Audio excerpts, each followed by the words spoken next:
নমস্কার বন্ধুরা, এবারে আলোচনার বিষয় আপনারা দেখতে পাচ্ছেন গৃহভাষা এবং মাতৃভাষার মধ্যে পার্থক্য। তো গৃহভাষা এবং মাতৃভাষার মধ্যে পার্থক্য এই টপিক থেকে আপনাদের কি প্রশ্ন আসবে কিছুটা এমসিকিউ সহ আমি এবার আপনাদের কনসেপ্টটা বুঝিয়ে দেওয়ার চেষ্টা করছি। সুতরাং একদম ছোট্ট ক্লাস হবে, একটু মনোযোগ দিয়ে দেখতে থাকুন। তো দেখুন, গৃহভাষা বলতে আমরা কি বুঝি? এক কথায় গৃহভাষা বলতে হচ্ছে ঘরের ভাষা, অর্থাৎ আমরা যে ভাষাতে ঘরে কথাবার্তা বলে থাকি। গৃহভাষা বলতে সেই ভাষাকে বোঝায় যা একজন ব্যক্তি তাদের পরিবারে বা গৃহে প্রধানত ব্যবহার করে। অর্থাৎ যে ভাষাটা আমরা ঘরে ব্যবহার করি সেই ভাষাটাকে বলা হয় গৃহভাষা। এটি সাধারণত বাড়িতে সদস্যদের মধ্যে যোগাযোগের জন্য ব্যবহৃত হয়। যেমন আমি আমার বাড়িতে মায়ের সঙ্গে কিছু কথা বলবো, বা বোনের সঙ্গে কিছু কথা বলবো, বাবার সঙ্গে কিছু কথা বলবো, বা আমার ছেলেমেয়ের সঙ্গে কথা বলবো, অর্থাৎ পরিবারে আমার যে আছে তাদের সঙ্গে আমি কথাবার্তা বলার সময় যে ভাষাটা ব্যবহার করব বা যে ভাষায় আমি তাদের সঙ্গে কথাবার্তা বলবো, দ্যাট ইজ কল্ড গৃহভাষা। গৃহভাষা মাতৃভাষা থেকে ভিন্ন হতে পারে যদি পরিবারের সদস্যরা বিভিন্ন ভাষাভাষী হয় বা ভিন্ন সংস্কৃতির হয়। এখানে একটা কথা আমি উদাহরণ সহকারে আমি আপনাদের বুঝিয়ে দিতে চাইছি। দেখুন, একজন বাঙালি পরিবারে জন্ম নেওয়া ব্যক্তি বাড়িতে যদি হিন্দি ভাষা ব্যবহার করতে পারে, তবে তারা হিন্দিভাষী এলাকায় থাকে, এখানে তার গৃহভাষা হচ্ছে হিন্দি। ধরে নিলাম, তো বেসিক্যালি দুইটা কন্ডিশনে মাতৃভাষা এবং গৃহভাষা কি বলবো, ভিন্ন হয়, নতুবা একই থাকে। তো দুটা কন্ডিশন কি? প্রথমত একটা কন্ডিশন আমরা এখানে দেখলাম যে যদি কোনো বাঙালি পরিবারে একটা শিশু জন্মগ্রহণ করে, ধরে নিন বাঙালি পরিবারে একটা শিশু জন্মগ্রহণ করলো এবং যে এলাকাতে জন্মগ্রহণ করলো এলাকার সমস্ত এলাকাটা হিন্দিভাষী। তো এলাকাটা হিন্দিভাষী হওয়ার কারণে এই পরিবারের মানুষরাও কী করে হিন্দি ভাষায় কথা বলে। তো যেহেতু পরিবারের মানুষরা হিন্দি ভাষায় কথা বলে, তার মানে তার গৃহভাষা হচ্ছে হিন্দি, ঘরের ভাষা কি হিন্দি, ঠিক আছে। কিন্তু সে বাঙালি পরিবারে জন্মগ্রহণ করেছে, তার মানে তার মা বাবা এরা কি, এরা হচ্ছে বাঙালি, তার মানে তার মাতৃভাষা হচ্ছে বাংলা কিন্তু গৃহভাষা হচ্ছে হিন্দি, ঠিক আছে। মাতৃভাষা এবং গৃহভাষা। আরেকটা কন্ডিশন এখানে হতে পারে, আমরা এখানে একটু ব্ল্যাঙ্ক জায়গা ধরে নিচ্ছি, ইয়েস। এখানে ধরে নিন একজন হাজব্যান্ড আর একজন ওয়াইফ, ঠিক আছে, একজন হাজব্যান্ড প্লাস ওয়াইফ। তো হাজব্যান্ড আমরা ধরে নিলাম হাজব্যান্ড হচ্ছে হিন্দিভাষী, হাজব্যান্ড হচ্ছে হিন্দিভাষী আর ওয়াইফ হচ্ছে কি বাংলাভাষী, ঠিক আছে। ওয়াইফ কী করে বাংলা ভাষায় কথা বলে, অর্থাৎ বাংলাভাষী। হাজব্যান্ডটা কি, হাজব্যান্ডটা হচ্ছে হিন্দিভাষী, ঠিক আছে। তো তাদের মধ্যে বিবাহ বন্ধনে আবদ্ধ হয়, ম্যারিজ হয়। তো এর ফলে যে একটা শিশু সন্তান জন্ম নিল, একটা বেবি যে জন্ম নিল, এখানে একটা বেবি জন্ম হলো, ঠিক আছে। তো এই শিশুটার মাতৃভাষা কি?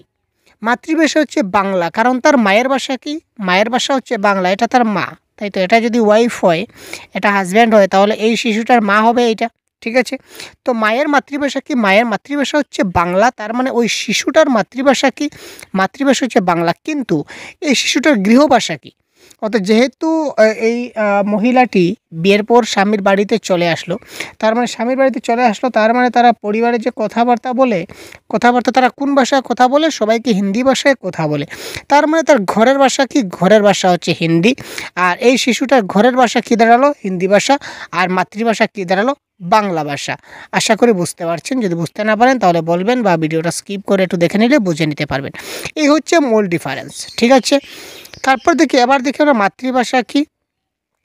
মাতৃভাষা হলো সেই ভাষা যা একজন শিশু ব্যক্তির জন্ম থেকে শেখে, বা সাধারণত তার মা বা প্রাথমিক যত্নকারীর কাছ থেকে শেখে।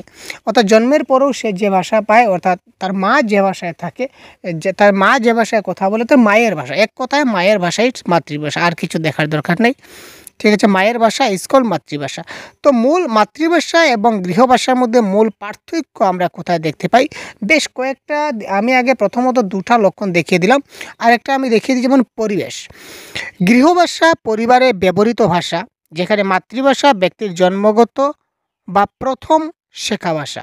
তো গৃহভাষাটা কি? গৃহভাষা সাধারণত পরিবারে যে ব্যবহৃত হয় ওই ভাষাটা, এই পরিবারে যে ভাষাটা ব্যবহৃত হয় এটা হচ্ছে তার গৃহভাষা। আর মাতৃভাষা মানে ব্যক্তির জন্মগত বা প্রথম ভাষা, ঠিক আছে।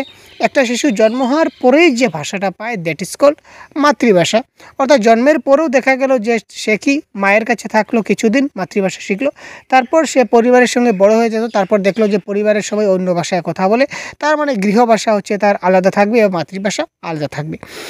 নমনীয়তা মানে ফ্লেক্সিবিলিটি, গৃহভাষা পরিবেশ বা পরিস্থিতির উপর নির্ভর করে পরিবর্তিত। গৃহভাষাটা কি হয়, পরিবেশ বা পরিস্থিতির উপর নির্ভর করে পরিবর্তিত হয়। ধরে নিন ঘরের ভাষা, আজকে আমরা এখানে সবাই আছি, বাঙালি পরিবারে আছি, সুতরাং আমরা সবাই বাংলা ভাষায় কথা বলবো, আমরা এখানে ঘরের ভাষা কি বাংলা। ধরে নিন আমরা এমন একটা এলাকায় হঠাৎ চলে গেলাম যেখানে সব মানুষ কী করে নেপালি ভাষায় কথা বলে। সব মানুষ যেহেতু নেপালি ভাষায় কথা বলে, তাই বাধ্য হয়ে সবার সঙ্গে তাল মিলাতে বা সবার সঙ্গে যোগাযোগ করতে গেলে আমরাও কী করতে হবে, নেপালি ভাষায় কথা বলতে হবে। তার মানে এবার আমরা নেপালি ভাষায় কথা বলা শিখবো এবং নেপালি ভাষা বলা শুরু করব। তার মানে এবার আমার ঘরের ভাষাটা কী হয়ে গেল, চেঞ্জ হয়ে গেল। তো গৃহ ভাষাটা চেঞ্জ হয়, কিন্তু মাতৃভাষাটা কি হয় না, চেঞ্জ হয় না। মাতৃভাষা স্থায়ী। আমার মা যে ভাষায় ছিলেন, আমার মা যে ভাষাভাষী বা আমার অ্যাকোয়ার ল্যাঙ্গুয়েজ বা ভাষা অর্জন যে ভাষায়, এই ভাষাটা কিন্তু কখনো পরিবর্তন হবে না। সাংস্কৃতিক যোগাযোগ, মাতৃভাষা সাংস্কৃতিক পরিচয়ের সাথে বেশি সম্পর্কিত। মাতৃভাষাটা কী হয়, সাংস্কৃতিক পরিচয়ের সাথে বেশি সম্পর্কিত হয়। গৃহভাষা ব্যবহারের প্রয়োজনের উপর নির্ভর করে, ঠিক আছে। মাতৃভাষা অর্থাৎ বিভিন্ন সাংস্কৃতিক অনুষ্ঠানের সঙ্গে বা সমাজের সংস্কৃতির সঙ্গে মাতৃভাষা জড়িত, কিন্তু গৃহভাষাটা ব্যবহারিক প্রয়োজনে নির্ভর করে। আমরা যেভাবে ভাষাটা ব্যবহার করি এইভাবে কিন্তু ভাষাটা নির্ভর করে, ঠিক আছে। এবার সংক্ষেপে যদি আমরা এক লাইনে যদি দেখি তাহলে বলতে পারি মাতৃভাষা ব্যক্তির প্রথম ভাষা। মাতৃভাষা হচ্ছে ব্যক্তির প্রথম ভাষা, অর্থাৎ জন্মের পরেই সে মায়ের কাছ থেকে যে ভাষাটা সে শুনতে পায়, এবং সাংস্কৃতিক শিখরের প্রতীক, ঠিক আছে। যেখানে গৃহভাষা হচ্ছে পরিবারের মধ্যে যোগাযোগের ভাষা, যা মাতৃভাষার সাথে মিলতেও পারে আবার নাও মিলতে পারে। আগে বলেছিলাম না, মাতৃভাষাটা গৃহভাষা সেম হতে পারে আবার সেম নাও হতে পারে। তো এবার এই নিয়ে কিছু, এই টপিকটা মূলত একদম ছোটো টপিক, এখান থেকে আপনারা 1 মার্ক বা 2 মার্ক আসবে, এমন বড় কথা নয়। তো এবার দেখুন যে এমসিকিউ কিছুটা রয়েছে, এমসিকিউগুলো দেখি। গৃহভাষা কি? গৃহভাষা হচ্ছে এক কথায় পরিবারের যোগাযোগের জন্য ব্যবহৃত ভাষা। আমরা কনসেপ্টে যে বললাম পরিবারের যোগাযোগের জন্য যে ভাষা, এটা হচ্ছে কি গৃহভাষা। মাতৃভাষা সাধারণত কিভাবে শেখা হয়? স্কুল এবং কলেজে পড়াশোনার মাধ্যমে? মোটেই না। বন্ধুদের সঙ্গে কথা বলে হবে না। ইন্টারনেটের মাধ্যমে? না। তো মাতৃভাষা আমরা কি করে শিখি? মা বা প্রাথমিক যত্নকারীর কাছ থেকে বা জন্ম থেকে আমরা মাতৃভাষাটা শিখি, অর্থাৎ অপশন নাম্বার খ ইজ দ্য রাইট অ্যান্সার। গৃহভাষা এবং মাতৃভাষার মধ্যে প্রথম বা প্রধান পার্থক্য কী? গৃহভাষা মাতৃভাষার মধ্যে প্রধান পার্থক্য কী? গৃহভাষা সংস্কৃতির সঙ্গে পরিচিত না। সংস্কৃতির সঙ্গে পরিচিত হচ্ছে মাতৃভাষা। মাতৃভাষাটা সংস্কৃতির সঙ্গে পরিচিত, গৃহভাষা সংস্কৃতির সঙ্গে পরিচিত নয়। গৃহভাষাটা যোগাযোগের জন্য ব্যবহার হয়। মাতৃভাষা পরিবর্তনশীল? মোটেই না, মাতৃভাষা পরিবর্তনশীল হয় না, বরঞ্চ কী হয়, গৃহভাষাটা পরিবর্তনশীল হয়, মাতৃভাষাটা স্থায়ী হয়। আমরা কনসেপ্টে বলেছিলাম, তো এটাও ক্যান্সেল। গৃহভাষা পরিবারে ব্যবহৃত হয় আর মাতৃভাষা হচ্ছে ব্যক্তির প্রথম ভাষা, এটা হচ্ছে কারেক্ট। গৃহভাষাটা কি পরিবারে ব্যবহৃত ভাষা বা পরিবারে যোগাযোগের জন্য যে ভাষা ব্যবহার করা হয়, এটা হচ্ছে কি গৃহভাষা। আর মাতৃভাষা হচ্ছে একটা ব্যক্তির প্রথম ভাষা। গৃহভাষা শুধুমাত্র স্কুলে শেখা যায়? মোটেই না, গৃহভাষা স্কুলে শেখা যায় না। গৃহভাষা মানে ঘরের ভাষা, আমরা ঘরে যোগাযোগের জন্য যে ভাষা ব্যবহার করি দ্যাট ইজ কল্ড গৃহভাষা, সুতরাং এটা ক্যান্সেল। একজন ব্যক্তির মাতৃভাষা বাংলা, কিন্তু তিনি বাড়িতে হিন্দি ভাষা ব্যবহার করেন, এবারে তার গৃহভাষাটা কি বলুন তো আপনারা? একজন ব্যক্তির মাতৃভাষা বাংলা, কিন্তু বাড়িতে তিনি হিন্দি ভাষা ব্যবহার করেন, এখানে তার গৃহভাষা কি? আমরা আগে বলেছিলাম গৃহভাষা মানে কি ঘরের ভাষা, অর্থাৎ অর্থাৎ বাড়িতে যে ভাষা ব্যবহার করা হয়। তো তিনি বাড়িতে হিন্দি ভাষা ব্যবহার করেন, তো এখানে তার ভাষা গৃহভাষা কোনটা হবে? গৃহভাষা হিন্দি হবে। মাতৃভাষার সাথে সাধারণত কি সম্পর্কিত থাকে? মাতৃভাষাটা কিসের সঙ্গে সম্পর্কিত? সরকারি নীতি হলো না। সাংস্কৃতিক এবং জাতিগত পরিচয়? ইয়েস, মাতৃভাষা সংস্কৃতিকের সঙ্গে জড়িত। গৃহভাষা কি মাতৃভাষার থেকে ভিন্ন হতে পারে? তো ভিন্ন হতে পারে আবার নাও হতে পারে। তো এখানে কি বলেছে দেখি, না গৃহভাষা মাতৃভাষা সব সময় একই, সব সময় কিন্তু একই হয় না। গৃহভাষা মাতৃভাষা কোনো কোনো সময় পরিবর্তন হয়, আবার কোনো কোনো সময় সমানও থাকে। তো এখানে বলেছে সব সময় একই থাকে, এটা ক্যান্সেল। শুধুমাত্র শিক্ষিত পরিবারে ভিন্ন হয়, এখানে শিক্ষিত অশিক্ষিত পরিবারের কথা আসলো না। শুধুমাত্র বিদেশি থাকলে ভিন্ন হয়, এ কথাও না। এটা কারেক্ট আনসার হবে অপশন নাম্বার ক। হ্যাঁ, যদি পরিবার বিভিন্ন ভাষাভাষী হয়, অর্থাৎ মা এক ভাষায় কথা বলেন, বাবা আরেক ভাষায় কথা বলেন, তাহলে গৃহভাষা এবং মাতৃভাষার মধ্যে পার্থক্য দেখা দেবে। ঠিক আছে,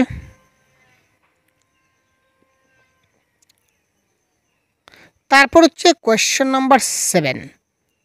একজন ব্যক্তি যদি তাদের মাতৃভাষায় স্বাচ্ছন্দ্য বোধ করেন, তবে গৃহভাষায় ক্রিয়া প্রযোজ্য হবে। অর্থাৎ একজন ব্যক্তি যদি তার মাতৃভাষায় মানে ফ্লুয়েন্সিতে কথাবার্তা বলতে পারেন, তাহলে কি তার গৃহভাষায় কথা বলতে হয়? তো গৃহভাষাটা কী হয়, সবসময় প্রযোজ্য নয়, সেটা কি পরিবেশের উপর ডিপেন্ড করে। আগে বলেছিলাম যে কোন পরিবেশে কোন সময় কী কথা বলতে হয় সেটা আমাদের বিবেচনা করতে হবে। তো এই মাতৃভাষায় গৃহভাষাটা পরিবেশের উপর নির্ভর করে, তাই তা মাতৃভাষা কিন্তু স্থায়ী হয়, মাতৃভাষা কোনো পরিবর্তন নয়। কিন্তু গৃহভাষাটা কি হয়, পরিবেশের উপর নির্ভর করে। আমি যে পরিবেশে যাব, এই পরিবেশে আমার গৃহভাষাটা পরিবর্তন হতে পারে। ঠিক আছে, তো এই ছিল আজকের একটা ছোট্ট ক্লাস, যেটা আমরা কনসেপ্ট একটা আলোচনা করলাম, গৃহভাষা মাতৃভাষা। তো এই ক্লাসের পিডিএফ অলরেডি আপনারা অ্যাপে আপলোড হয়ে গেছে, আপনারা অ্যাপ থেকে এই পিডিএফটা আপনারা দেখতে পারেন। ঠিক আছে, তাছাড়া পরবর্তী সময় আমরা অন্য একটা টপিক নিয়ে খুব তাড়াতাড়ি কথা বলছি। ধন্যবাদ, জয় হিন্দ।